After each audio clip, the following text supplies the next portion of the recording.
गुरुजी आजकल के टाइम में ना सबसे ज़्यादा एक प्रॉब्लम हो रही है। दिल लगता बहुत जल्दी है, दिल टूटता बहुत जल्दी है, उसके बाद इंसान अपसेट हो जाता है, फिर वो सोचता है इसको तो मैं बताऊंगा एक बार बदला लेने वाली फील भी आ जाती है। और फिर ऐसा भी होता है कि अब दिल लगाएं कि नहीं लगाएं। तो बहुत सारे सवाल मैंने आपके सामने रख दिए, आप क्या जवाब देना चाहेंगे आजकल के यूथ को?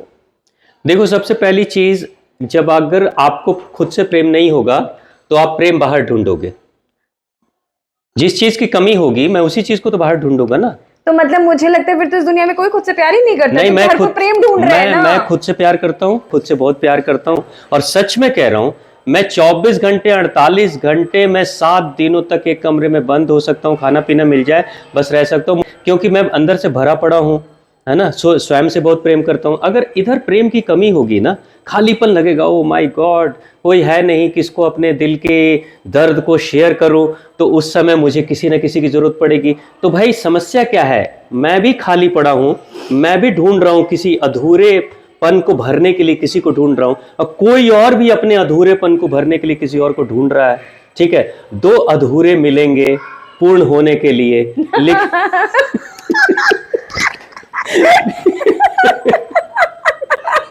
गुरुजी ये फनी जा रहा है। ठीक है। लेकिन समस्या क्या है, जिस दिन उसकी कामना पूर्ण होनी बंद हो जाएगी उस दिन ही मेरा साथ छोड़ देगा वो। बहुत कॉम्प्लिकेटेड हो जाती है गुरुजी ये सारी चीजें। मतलब लोगों को लोग चाहिए भी, और फिर वो एक पर्टिकुलर टाइम तक के लिए चाहिए कि जब तक, फिर ऐसे कैसे आजकल जो कनेक्शंस भी टूट रहे हैं, शादियां भी टूट रही हैं, तो ये तो फिर ऐसे कभी लोग एक हो ही नहीं पाएंगे। तो आपको देखो ये सोचना है कि भाई मैं जैसे मेरी कामना है वैसे उसकी भी है, उसके बारे में भी कुछ सोचो, कॉमन अंडरस्टैंडिंग लेकर चलो। बैलगाड़ी का एक चक्का बहुत तेजी से भागे और दूसरा बहुत स्लो चले तो बैलगाड़ी कहां जाएगी, रोड पे तो नहीं चलेगी, जरूर वहीं कहीं रोटेट होकर नीचे खाई में चली जाएगी। तो जब आप कॉमन अंडरस्टैंडिंग के साथ चल रहे हो तो आपको अपने बारे में भी सोचना है और उसको भी साथ में लेकर चलना है, तभी दोनों चक्के एक साथ पटरी पे चलेंगे, तभी आपकी जिंदगी किसी लक्ष्य पे पहुंचेगी। अब समस्या क्या है, लोग चले जाते हैं रिलेशनशिप में, लेकिन लोग जीते हैं एक इंडिविजुअल तरीके से। नहीं भाई, मेरी आजादी, मेरा मन, मेरी कामना, हम अपने आजादी के साथ रहेंगे। भाई आपके पास फ्री विल नहीं है, आप पार्टनरशिप में हो, और पार्टनरशिप में हो तो फिर आपको कुछ चीजों को कॉम्प्रोमाइज करना पड़ेगा। कभी उसके साथ स्पीड बढ़ानी पड़ेगी, कभी आपको बढ़ानी पड़ेगी, कभी उसको अपनी स्पीड बढ़ानी पर पड़ेगी। कहीं ना कहीं वही जो आप बोल रहे हैं, तो बेसिकली दोनों तरफ से चीजें होनी चाहिए ना। अब कहानी मुझे लगता है वहां टूट जाती है जहां पर सिर्फ एक ही इंसान ज्यादा एफर्ट्स ले लेता है। Yes, yes. तो एक तो ये वाला आप हमारा एक वो निकल के आता है आउटकम कि जब आप में से एक जन ज्यादा एफर्ट लेता है तो रिश्ता टूट जाता बिल्कुल, है। बिल्कुल। दूसरा, बहुत सारे लोगों के दिल के अंदर ये जरूर ख्याल आता है कि अब इसे बदला कैसे लिया जाए। तो आपको क्या लगता है कि ये बदले वाली फीलिंग खुद को जलाती है या सामने वाले को हम परेशान करें, ये ठीक है? देखो, माचिस कहेगी मैं तुम्हें जला डालूंगी, लेकिन माचिस को पहले खुद जलना पड़ेगा। पॉइंट। तो अगर आप किसी दूसरे को जलाने के लिए, खुद को जलाने के लिए तैयार हो तो जलाओ, खुद को भी जलाओ, लेकिन पहले आप ही जलोगे। मैंने माचिस में आग लगाई तो पहले माचिस ने जलना शुरू कर दिया, तब मैं उसके कांटेक्ट में किसी दूसरे को लाऊंगा तो वो भी जलेगा, लेकिन पहले माचिस जलेगी। तो माचिस कौन है? आप हैं, मैं हूं, या जो लोग भी दूसरे से बदला लेना चाहते वो हैं। तो आप खुद को जला रहे हो सकता है, ऐसा भी हो सकता है कि मैंने माचिस जला दी और मैंने किसी के घर के ऊपर फेंक दिया कि चलो उसमें आग लग जाएगी, और मैंने फेंका और वो बंदा अपने घर को पानी से डुबा के रखा हुआ, मतलब पानी से तर कर रखा उसने, घर की दीवारों को और घर के जो भी मटेरियल है उसको पानी से भिंगो रखा है। तो मेरी चिंगारी जाएगी, मैं तो जल ही जाऊंगी माचिस के तिल्ली की तरह, लेकिन वहां जाकर हो सकता है पानी के कारण से जो ठंडा पड़ा है वो मेरी आग उसको आग ना लगा पाए। तो हो सकता है वो बच जाए, लेकिन मेरा जलना तो निश्चित है, तय है कि मैं तो जलूंगा।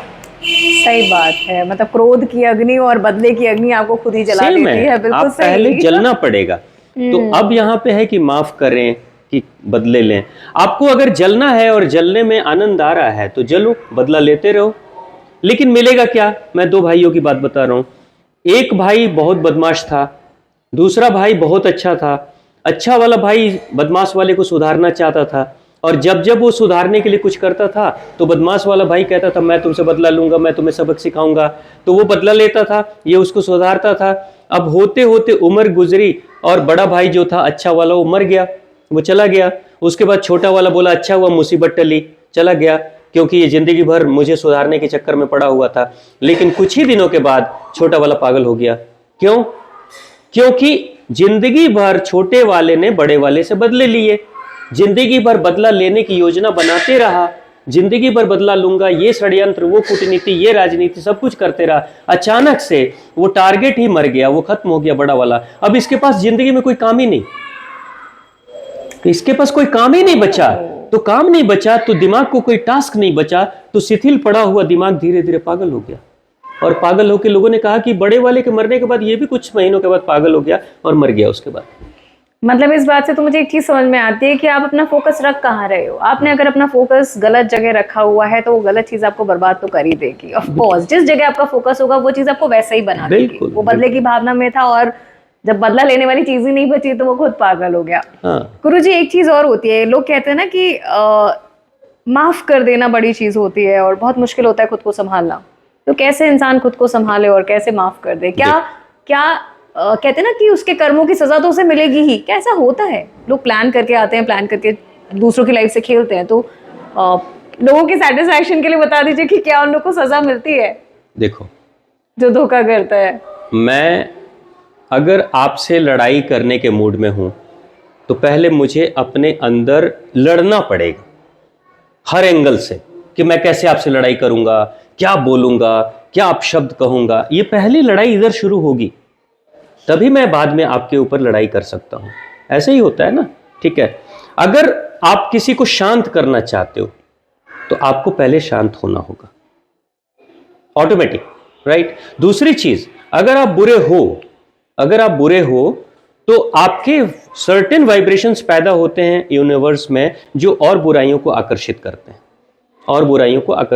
हैं, ठीक है। तो आपके पास बुराई वाले लोग आने जाने लगेंगे, आसपास में मंडराने लगेंगे और धीरे धीरे आपके जीवन में बुराई होगी। जैसे एक भाई के बारे में मुझे पता चला कि उसने अपने घर में दूसरे पड़ोसी को दंडित करने के लिए, सताने के लिए उसने अपने घर में गुंडे पाल रखे थे।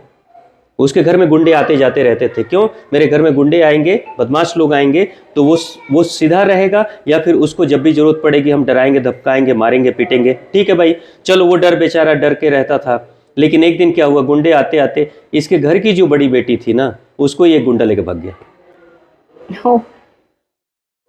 गलत को पाला ना आपने, रिजल्ट क्या मिला?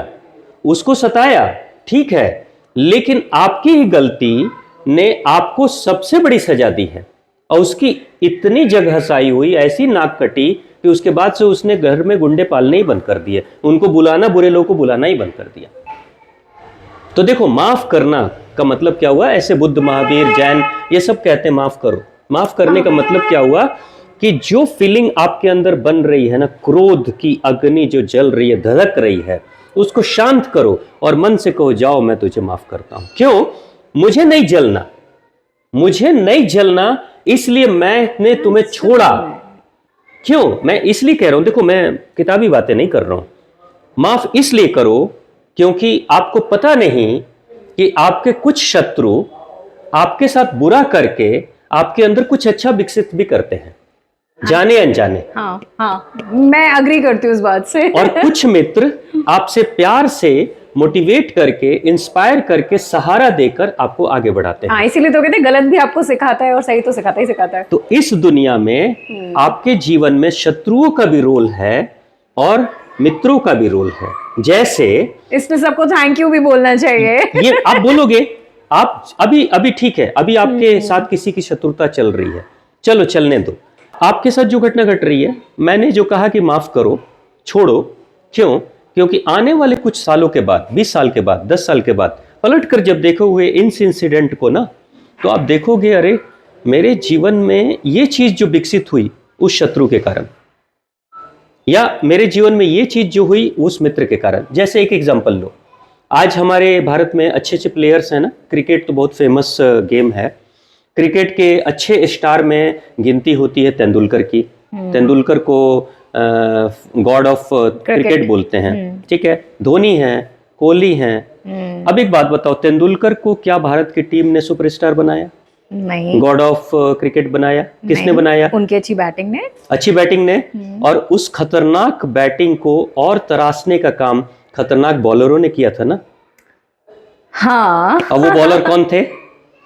ऑपोजिट टीम के। वो अपोजिट टीम कहाँ की थी? Pakistan, Bangladesh, England, Sri Lanka, Australia, Africa, बाहर की, सब बाहर के लोग थे। ये जितने शत्रु बॉलर थे ना, जो एक बॉल में आउट कर देना चाहते थे तेंदुलकर को, और उन्हीं बॉलरों को, उन्हीं शत्रुओं का सामना करते करते तेंदुलकर सुपरस्टार ऑफ क्रिकेट बन गए। धोनी को किसने बनाया सुपरस्टार? यही लोगों ने बनाया।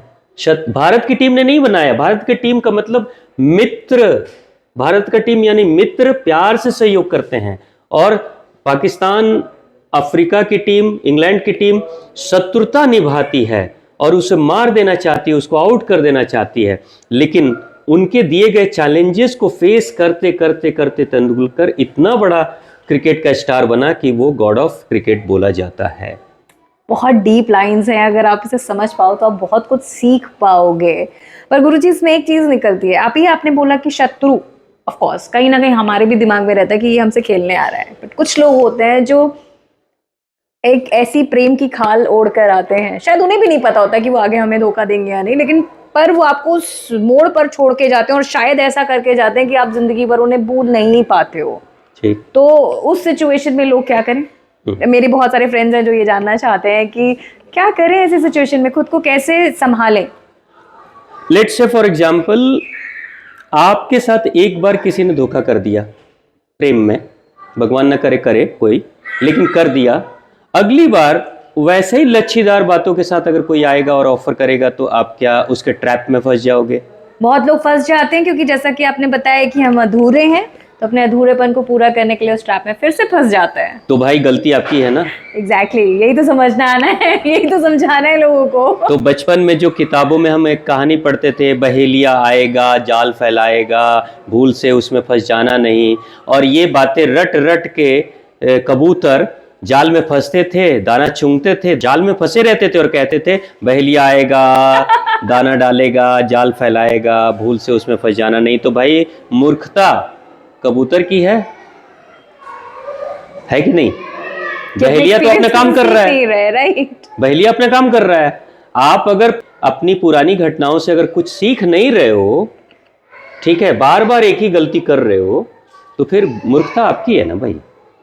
तो यहाँ तो आपको अपने आप को समझाना पड़ेगा कि जब आपने एक एक्सपीरियंस कर लिया तो आपको उस चीज को दोहराना नहीं है। इसीलिए तो कहते हैं अपने एक्सपीरियंस से सीखना चाहिए। दूसरा, गुरुजी ने जो बात बोली कि आपको अपने अंदर संपूर्णता का भाव लाना पड़ेगा। जब हम इनकम्प्लीट होते हैं तो वाकई में हम दूसरे में वो चीज़ ढूंढते हैं कि वो हमें पूरा कर दे। नहीं, आपको कभी कोई और पूरा नहीं कर पाएगा। पहले आप खुद से प्यार करो, पहले आप अपने आप को लायक तो बनाओ कि कोई और आपकी तरफ आकर्षित हो। आप आकर्षित हो रहे हो, वो आकर्षित नहीं हो रहा है। तो कहीं ना कहीं ये एक माइनस पॉइंट होता है जब आप प्यार में डिफीटेड या चीटेड फील करते हो। तो पहले खुद को कंप्लीट करो, फिर कहीं और जाके प्यार करो। Thank you so much. समझ में आ गया, मुझे पूरा ज्ञान मिल गया, तुम्हारे चक्षु खुले।